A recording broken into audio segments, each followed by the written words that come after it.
weesoo loolu Iran lors de l'évasion de l'Irak en 2003 par les États-Unis ba ay 2006-2008 irakiens yi ñoom ñoo doon soutenir insurgés yi nga xamante ni iraniens yi ñoom ñoo doon soutenir insurgés irakiens yi nga xamante ni ñoom ñoo doon sonal américains yi c'est-à-dire seen officiers yi dañ doon wàcc sur le terrain di xeex et cetera loolu tamit da leen di jox nu mu tudd da leen di jox expérience da leen di jox de la combativité weesoo loolu ce qui s'est passé depuis 2015 ba ci ni Bachar di daano voilà brigade al-Quds dafa wàccoon fële nu mu tuddati Syrie di jàppale Bachar al-Assad c'est-à-dire que iraniens yi ñu ngi doon xeex foofu c'est-à-dire que Iran boole ko kii ñu leen tegoon yëpp sanction yëpp ñoom ñi ngi doon préparer nan la ñuy def suba ba mën a préparer ndax xam nañu Israël wala États-Unis dinañ ñëw ñoom xamoon nañ ko bu weesoo loolu tamit depuis les années 2000 ñoom dañoo commencé ci benn programme balistique ak missile balistique ak missile hypersonique maanaam armement yi nga xam ñoo gën a xarañ ci àdduna bi loolu nag moom moo leen permettre Iran ba leen attaqué Israël autant pour moi bi may attaqué rek fekk na leen ñu pare maanaam seen soldats yi ak kii nu mu tuddati seen chaîne de commandement bi am nañ ce qu'on appelle combativité alors que Israël depuis 1973 ba tey ci lan la nekk ci ay lutte contre des insurrections ñoo xamante ni dañuy ñëw sànni lay xeer wala ñu dóor la benn roquette nga ñëw ñu fekk la ñu simeeku ñëw ci nit ñu toog maanaam kii la ñuy def genre guérilla dañuy attaqué daw làqute et cetera donc loolu avec le temps Israël dafa ñàkk ce qu'on appelle une combativité maanaam amatul n'est pas une armée aguerrie boo gisee armée sénégalaise doon armée bu mag armée sénégalaise loolu la armée sénégalaise ba mu juddoo ba tey day xeex donc 1969 ba 72 ñu ngi doon xeex foofu au niveau de la frontière avec la Guinée-Bissau voilà mercenaires Guinée-Bissau yi dans le cadre des événements de Santhiaba Mandiaye ni ñu koy waxee bu weesoo loolu il y a l'avènement de Koukaï Samba Sagna en Banjul en 1980 en Gambie autant pour moi 1981 avec la rébellion en Casamance mais aussi dans les 89-90 fële ca Libéria avec Charles Taylor et Prince Johnson dans les années 90, le conflit en Casamance, mais aussi l'opération Gabo en 1998 contre Assoumana Mané, etc. Ce qui fait que l'armée sénégalaise dafa am combativité. Mais armée israélienne amul combativité maanaam li muy xeex ak ñëpp ay kii lañ ay insurgés bu ko defee ñooñu doo mën a limiter sa doole doo mën a natt sa doole loolu tax nag Israël ñun ci poñ ba ci volet boobu la ñu neewee Israël loolu tax Israël ñàkk guerre bi en plus weesoo loolu tamit Israël dafa nekk réew moo xam ne amul profondeur mooy lan dafa ndaw maanaam boo ko attaqué rek amul fu mu jëm boo gisee réew mel ni Union soviétique durant la seconde guerre mondiale c'est un grand pays l'Allemagne ñëw am gàndab doole avec l'opération Barbarossa à partir de l'été 1941 lorsque les armées allemandes arrivent voilà soviétiques yi dañ leen a bàyyi ay villes yu mel ni Smolensk ville yu mel ni ay Kiev ak yooyu et cetera mais di leen xaar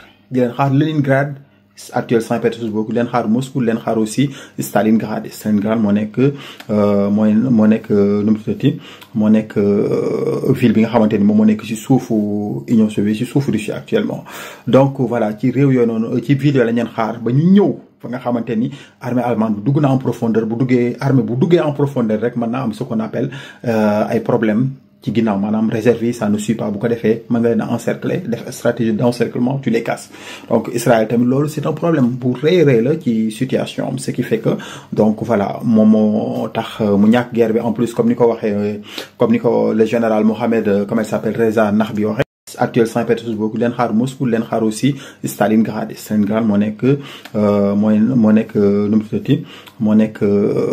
ville bi nga xamante ni moom moo nekk ci suufu Union soviétique ci suufu Russie actuellement donc voilà ci réew yooyu noonu ci ville yooyu la leen xaar ba ñu ñëw fa nga xamante ni armée allemande dugg na en profondeur bu duggee en profondeur rek mën naa am ce qu'on appelle ay problème ci ginnaaw maanaam réserve ça ne suit pas bu ko defee mën nga leen a encercler def stratégie d'encerclement tu les casses donc Israël tamit loolu c'est un problème bu rëy la ci situation am ce qui fait que donc voilà moom moo tax mu ñàkk guerre bi en plus comme ni ko le général Mohamed comment il s'appelle Reza Nahbi waxee nee na ñun Israël defuñu ak moom dara parce que 5% même de nos capacités n'ont pas été vues donc cela veut dire que iraniens yi pare nañ donc voilà la li ñuy waxaat moom mooy kii tamit redistribution des cartes boo xoolee pays naar yëpp dañoo bañoona kenn soutenir ci kii lu mu tudd Iran c'est normal aussi parce que l'Iran c'est ay chiites lañ te xam nga ni chiites yi ak depuis temps yeneen bi chiites yi ak kii sunnites yi yeneen naar yi ci des mosuñoo juboo voilà bu weesoo loolu taxoon sax lors de la guerre de 1980-88 avec l'Irak de Saddam Hussein pays arabe yëpp Saddam Hussein lañu àndaloon après aussi Saddam Hussein ñëw tourné dal seen kaw lors de l'évasion du Koweït 90 91 nga xamante ni ñun tamit suñu jàmbaar yi encore une fois demoon nañ fa day tax armée sénégalaise avec le don ils ont eu ce qu'on appelle de la combativité, ils ont de l'expérience. C'est pourquoi on a une des armées les plus professionnelles et les plus aguerries en Afrique, même si voilà équipement bi des na équipement de dernière génération bi. Donc voilà réew naar yooyu boo gisee dañoo xaw a ragal kii dañoo xaw a ragal Israël. ñoom réew naar yi que ça soit mi Qatar mi Arabie Saoudite Émirats arabes unis sëpp dañoo ragal Iran. boo gisee lu tax ñu ragal Iran ndax nee nañ Iran day soutenir ay terroristes, donc le fait que ñu koy maanaam day soutenir ay groupes terroristes comme Hamas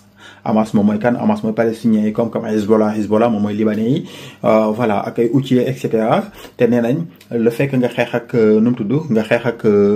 Iran ça permet de lutter, ça permet de poser ce qu'on appelle un rempart contre le terrorisme. Voilà et cetera. loolu lañu leen bëggoon a indil tey ñaari poñ yooyu l'effondrement du mythe ainsi que la redistribution plus ou moins des cartes. xam naa suba dinañ ñëwaat ak yéen suba bu ñu ñëwaatee ak yéen dinañ ñëw ak si yéen li ñuy naan wax ak yéen programme nucléaire u Iran bi fu mu toll. Voilà donc am na ay affaires yu bari, surtout ce qu'on appelle l'organisation de la coopération de Shanghai autant pour moi, pays yi nga xamante ni moom mooy Pakistan, Russie, Iran, voilà Chine ñi nga xamante ni ñu ngi préparer actuellement une grande alliance parce que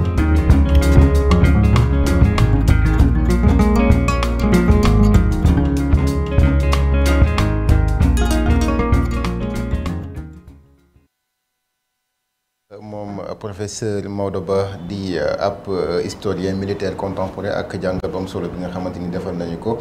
ci conflit Israël ak Iran ak conséquences yi nga xamante ni am na ko ci cessez-le-feu bi daal dina ko am. donc loolu moom moo nekk dernière partie bu bloc d'information bu nga xamante ni moom lañ leen jagleeloon tey si Midi Keng di bàyyi rek ki nga xamante ni moo nekk secrétaire général bu syndicat bi la ñu naan syndicat unique des travailleurs de Dakar Dem Dikk di wóoyu ci turu Madiaw Xor Mbengue mu daal di rek tàggoo. donc di sant yàlla bu baax di santaat bu baax waa Presse Afrique ci dalal bi ngeen ma dalal li may waxaat rek mooy ñun li ñu ëppoon solo rek ñu koy waxaat di ko alerté waat mooy la signature de l'accord d'établissement pour le respect des plans de carrière et les conditions de travail des travailleurs. te loolu dañ ci interpellé le PCA encore blocage bi moom nañu expliqué fan la nekk ndax directeur général bi moom li mu waroon def ak ñun def nañ ko. di waxaat ne nañu gën a bàyyi xel Dem Dikk ci waxaat tamit ci renouvellement parc automobile bi surtout dans les liaisons muy nord et sud parce que wareef la ñu def loolu. di wax tamit liggéeykat yi soxla nañu plan de carrière ak condition de travail yu baax ñi ngi jëm ci nawet nañu fexe car yi am ay ventilo nañu fexe tamit am ay toile pour ñëpp mën a gis seen bopp ci transport bi nga xam ne mënul ñàkk. di wax tamit ñun ñi nga xam ne ñi ngi waa AIBD wax dëgg yàlla ñi ngi demandé le directeur général restaurant bi woowu ñu am fa subvention bu am solo pour ñu am accès di fa lekkee astreinte bi nga xam ne tamit depuis des années ñu ngi koy liggéey ñu fay ñu ko ñaari yoon ba léegi nii mënuñu ko am ndax kuy liggéey gul tamit war nga am ndàmpaay. kon loolu tamit ay mbir la yi nga xam ne dañ koy demandé waat le directeur général bi nga xam ni am na yéene nag pour jàppale liggéeykat yi ndax gis nañ ay efforts yu bari yu muy def. kon ñun en tant que des syndicats li may demandé waat di lancer waat message suñu mbokku délégué di personnel yëpp le collège les secrétaires généraux que ñu gën a jàppoo nekk benn xool la pérennité de l'entreprise pour les lendemains meilleurs. di sant ñëpp di nuyu nag sama waa mbokk waa Waalo parce que je suis de Thiago. di nuyu sama yaay samay soxna samay am di jàmm yëpp di santaat bu baax nag Amina Presse Afrique